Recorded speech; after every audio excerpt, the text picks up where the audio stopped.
If you've got some revenues for your SaaS business and now you're working to get to that next stage of growth, you're looking to achieve true scale, getting to 1 million, 3 million, 10 million, then you're going to need to build a scalable go-to-market machine. Having worked with nearly 500 SaaS founders, having started my own SaaS companies, I learned the hard way that in the super early stages, when you're looking to reach that initial scale, you can't outsource your go-to-market. You have to own it. This is what's called founder-led go-to-market. And if you're watching this video, if you clicked on this video, then congratulations, you've already embraced founder-led go-to-market in one sense or another. But here's the thing, what exactly is founder-led go-to-market? How long does it last? What does it entail? And when do you actually get out of founder-led go-to-market and just become CEO?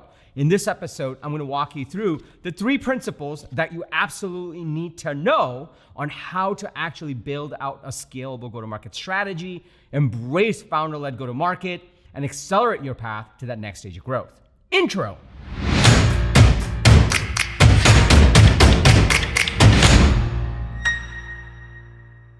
What's up, everybody? Welcome to Unstoppable. I'm TK, and on this channel, I help SaaS founders like you grow your businesses faster with an unstoppable strategy. Now, if you're new to this channel, welcome. I drop an episode every single Sunday with actionable strategies and tactics from the trenches on how to grow your SaaS business faster. So if you're new, be sure to hit that subscribe button and that bell icon, but you'll get notified every single time I drop an episode with the TK energy. Now, if you're already part of this community, if you're part of my SaaS go-to-market coaching programs, people, welcome back. It's really awesome to see you over here. When I first started in the SaaS game, I started off as just an engineer. I was working nights and weekends. I was trying to quit my day job to actually start a SaaS company. Fast forward to today, a few things happened. Number one, I actually built a company. I scaled it to 100,000 salespeople using the platform. I raised from the likes of Andreessen Horowitz. I sold that company to a market leader. After selling that company, I then started to coach SaaS founders. And to date, I've coached hundreds of SaaS founders on how to embrace founder-led go-to-market. The reason founder-led go-to-market is so important to me, that I'm so passionate about it, that I actually coach founders on it, is because early on, that engineer thought all I really needed to do was hire a PR company or post on Hacker News to get customers. I learned very quickly that if my product, my art, were to actually get into the hands of my ideal customers, I would need to embrace sales and marketing. I would need to embrace go-to-market. So in this episode, I'm gonna walk you through all the principles that I've learned the hard way. Avoid the mistakes that I made so you don't make those mistakes, and you can apply these principles and accelerate your path to that next stage of growth. So if you're ready to dig into principle number 1, go ahead and smash that like button for the YouTube algorithm, and let's dig right into it. So principle number 1 is, first, let's talk about what your options are, right? When you're actually looking to scale your SaaS business. So you've got revenues, you know there's product market fit or that initial version of it. There's enough people that have paid you money. So now you're like, okay, I just need more leads, I need more pipeline, I need more trials, I need more sales calls so I can actually scale my revenues. So you actually now need to build that scalable go-to-market machine. At that stage, there were 3 options available to me. And even today, there are 3 options available to you. The first one is to go and hire an agency. That's option A. An agency or a fractional CMO will charge you anywhere from $5,000 to $15,000 a month, plus ad spend and any other marketing spends, to actually do this for you.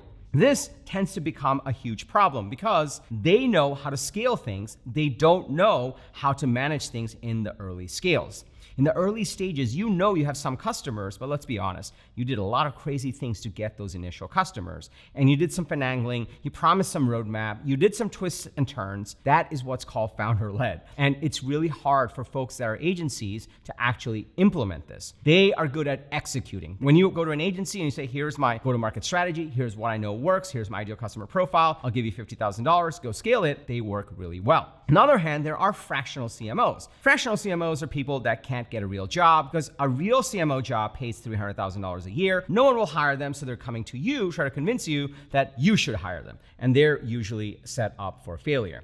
Over the last 5 years, I've met countless founders that have worked with the wrong agency that was started with the next pizza boy, or a fractional CMO that can't get a real job and lost money, and more importantly, lost months of doing the wrong thing for their go-to-market. So that's usually a really bad option. Outsourcing it almost never works. Option B is to hire a junior marketer.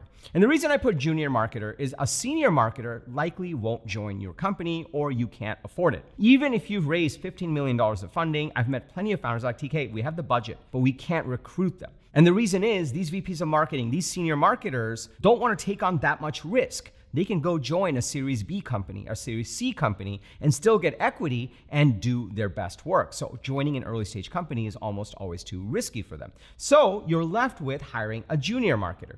You can afford them, you can recruit them, they're looking for their shot, and maybe you'll luck out or maybe you won't. You won't really know until you put them into play, and then it's actually a crapshoot from there. Now, the third option is founder-led go-to-market. Founder-led go-to-market is where you acknowledge that, look, for this stage, no one is coming for me. They're not gonna help me. I can't get the really great talent because it's too risky. Even if I have the capital and if I hire the junior people, they just haven't done it before. They won't know what to do. This actually takes real skill. And also on top of that, even if you hire the fractional or the agency, they can't do the finagling that's needed to actually win these deals at this stage. At the end of the day, what you have to embrace is the fact that it's founder-led go-to-market. And having worked with so many founders, having seen so many founders go at this, having learned this in my own journey, there's a distinct difference between the companies that are successful and the companies that are not. The companies where the founders truly embrace sales and marketing and go to market along with the technology, along with the coding, are the ones that consistently win. The ones that try to outsource it, the ones that think they don't need sales and marketing, don't do very well at all. So principle number one is just understand the chessboard. Understand the reason why founder-led is so important and why founder-led go-to-market actually yields more success for those who actually choose to embrace it. And if you're still watching this video, you are embracing it, so I'm really proud of you. And at the end of the day, you have to decide who you want to trust with your baby to taking it into market. A random agency, a fractional CMO that can't get a real job, or a junior marketer. Nothing wrong with junior marketers. They're great, but they still need to be led, which is essentially still a play of founder-led. Okay, so that's principle number one. Now you know why founder-led is so important. Now you might be wondering, well, TK, what does that look like? What exactly is founder-led? If you go out there and you listen to all the marketing gurus and the sales gurus and the fractional CMOs, they make it seem so complicated. The truth is there are so many hacks out there, but there are some key principles that really move the needle. And having done this over and over and over for early stage SaaS companies, there are three key things you need to know. The key components to a proper founder-led go-to-market machine is number one, an ideal customer profile. An ideal customer profile, when the founders develop it, actually define who this technology is best for. It defines where is the urgent and important need in the market that we actually want to solve. The truth is, when you build a piece of technology, there are many different use cases that you can be solving. But the more focused you are, the more specific you are, the more likely you're able to compete in a very noisy market, which is almost most markets in SaaS today, especially since SaaS products are so easy to build these days. At the end of the day, it's not the build that's hard, although you may have some incredible technology, it's the distribution that matters the most. So picking your ideal customer profile is super important. The second piece of a go-to-market strategy is your manifesto and your messaging. This is how you communicate into the market what you guys do. This is how you communicate, hey, if you have this problem, here's why we are 10 times better than anything else in the market and why you should transact on that problem right now. That is the core of your messaging and your manifesto. And I've talked about that countless times in this channel. When you actually hunker down and develop your messaging on exactly how you communicate what you do in the market, everything changes. That cold email, that ad, that blog post, anything that you're doing for your go-to-market actually ends up being more effective because you're being very intentional about how you communicate into the market. The third piece is a Broadway show. A Broadway show is a consistent set of sales and marketing activities that you run to bring your messaging to your ideal customers on a consistent basis. Those are the three components of a proper go-to-market strategy. And when you do that and you embrace building that out and running with it, that's when you've truly embraced founder-led go-to-market. And if you notice, this is not a bunch of random things. What market you're solving for, what the urgent important problem is, how you communicate that ties directly to the product you're building and the features that you have and the features that you build next and the roadmap that you have. And so this is why founder-led is so important. Not that you can't get all the other people to do it, even though they can't, but at the end of the day, it's the founders that really know how to take that technology and really configure it in a way so it solves an urgent and important need in the market, and you're able to communicate it. And you're able to inspire your customers to trust you as a small startup to actually buy your software. And that's how all of this comes together. That's what a go-to-market strategy is. The third principle is all about when you exit founder mode. It's not forever. That's one of the biggest things I tell founders, like, look, this is not forever, but if you do it right, it sets you up for success, for recruiting great people, for raising funding or reaching profitability and getting to product market fit. All those things come together a lot more effectively. Ultimately, the biggest thing you are optimizing for in your founder-led phase is to increase the number of leads or trials and increase the number of customer conversations. This actually creates what I call a feedback loop.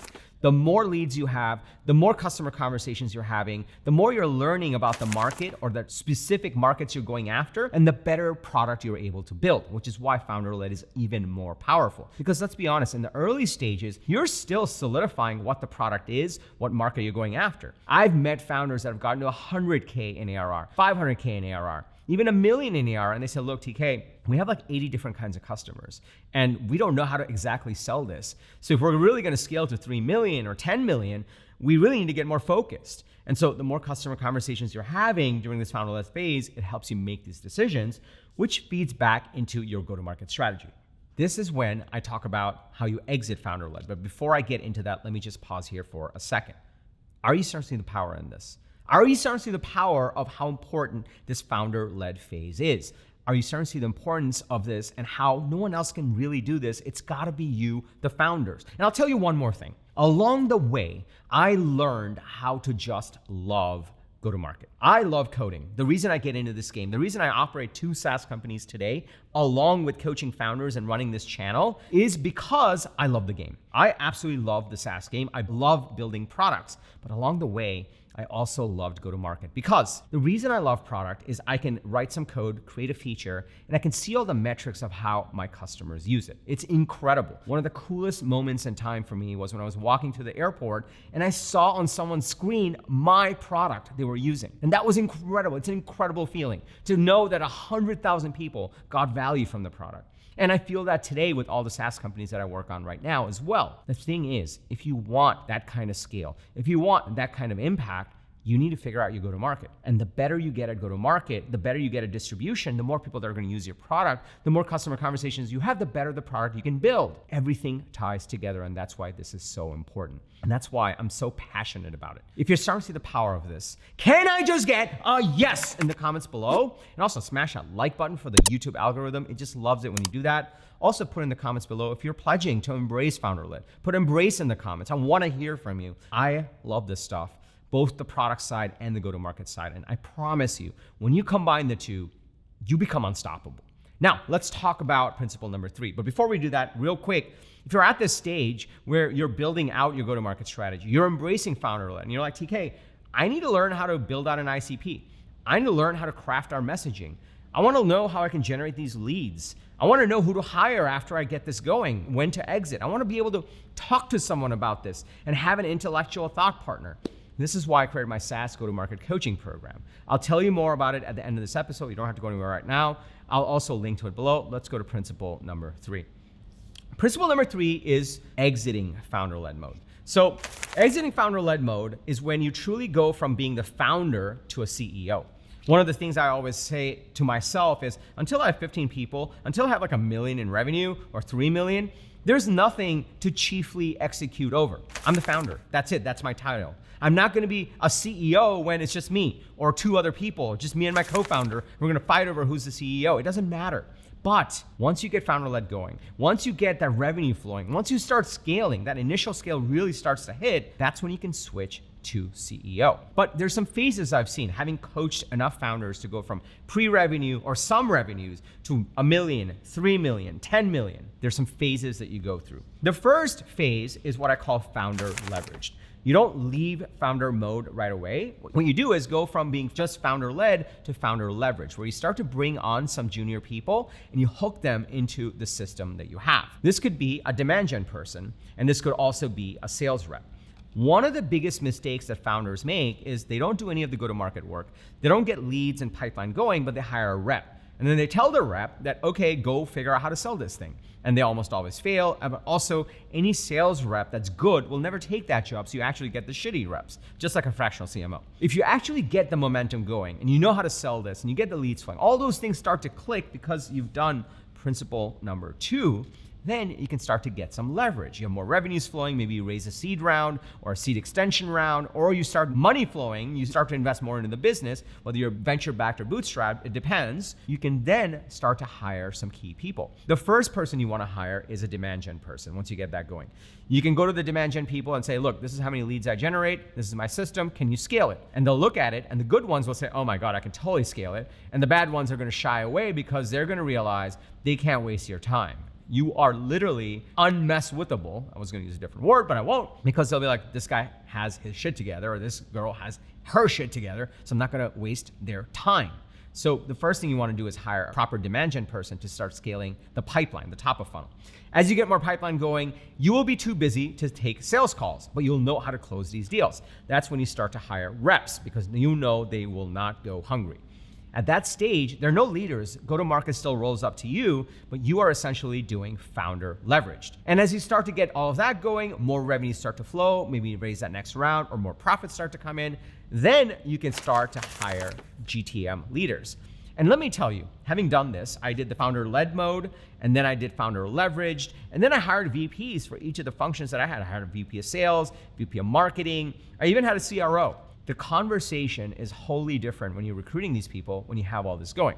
Because you're not like, hey, can you go figure out how to sell this? Trust me, I'll give you lots of equity, because they're never going to take you up on that offer. You say, look, here are our metrics. Here are our revenues. Here's what we expect to do next. But here's where we're blocked. And this is why I need you to come in, take this over. I'm going to go focus on the other parts of the business, and you're going to scale this thing. And the conversation completely changes at that point with these go-to-market leaders, because then they're like, okay, this guy knows what he's talking about. This gal knows what she's talking about. I'm totally going to join up on this. I'll take the equity. I'll take this bet. It seems a lot less risky. And just like that, you can exit founder-led mode and go into being a full CEO. And that's principle number 3. So let's recap how all this comes together. Principle number 1, when you have the revenues going and now you want to scale to 1 million, to 3 million, to 10 million, you need to build a scalable go-to-market machine. You have 3 options. 1, you can hire an agency that's owned by an ex-pizza boy, or you can hire a fractional CMO that can't get a job anywhere else, because the good ones are busy with their $300,000 a year jobs being a VP at a much less risky company. Number 2, option B, is you can hire a junior marketer. By the end of the day, they've never done it, so they'll look to you to figure out like, okay, what are we doing, boss? Like, how is this gonna work? And you're like, wait, I hired you. You're gonna figure all this out. And they're like, I've never done this before. I'm an intern, right? So that won't work. So option C is you actually embrace founder-led go-to-market. And honestly, everything changes once you do that. Now, the key components to founder-led go-to-market. Number 1, you want to build out your ideal customer profile. Every time I work with someone, there's a 29-point process I take them through to really build out a proper ICP. And founders always come back with like, okay, here are the 3 different options. Which one do we pick? And we're able to actually talk through it. And that's where ICPs really come in handy. The second is your messaging. I have a proper framework for this. I call it a manifesto. This is where we really build out your messaging, your value proposition, and your strategic narrative. This is how you communicate in the market why people should pick you, a tiny startup, versus anyone else or the competition. It's super powerful. And then number 3, you want to run a Broadway show. There's a consistent set of sales and marketing activities that you can run to actually generate leads and pipeline and drive growth. And we teach you exactly what tooling that you need to exactly do this with leverage. It's super powerful. But those are the 3 components that go in. Once you get that going, your machine starts humming, then you can start to exit founder-led.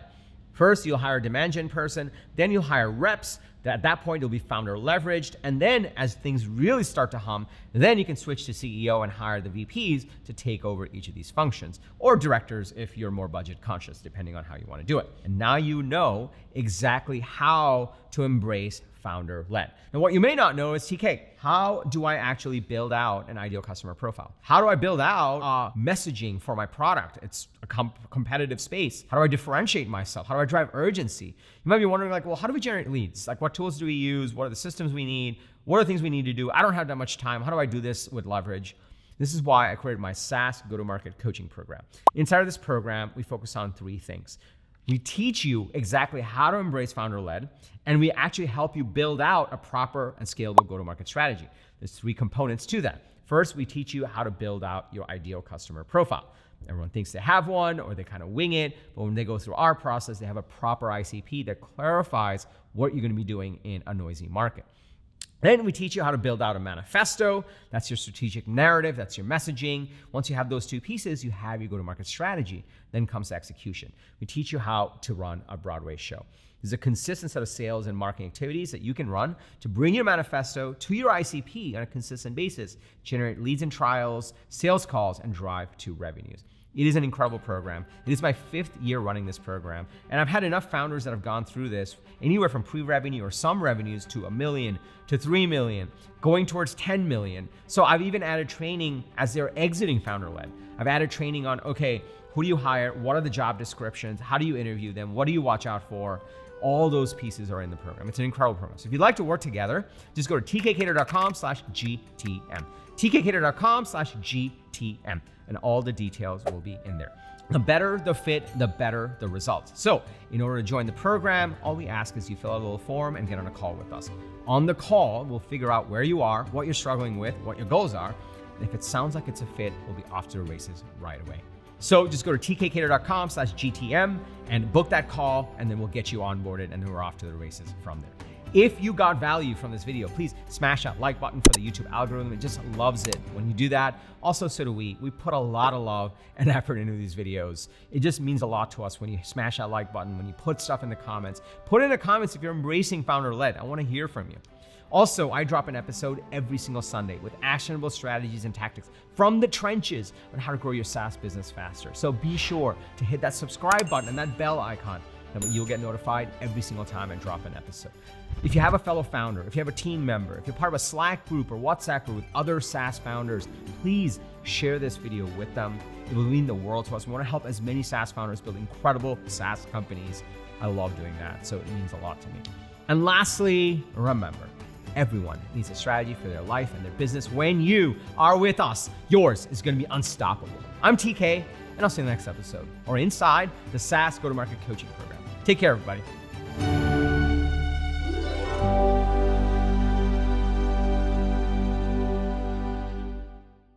Wow, this is a little messy today.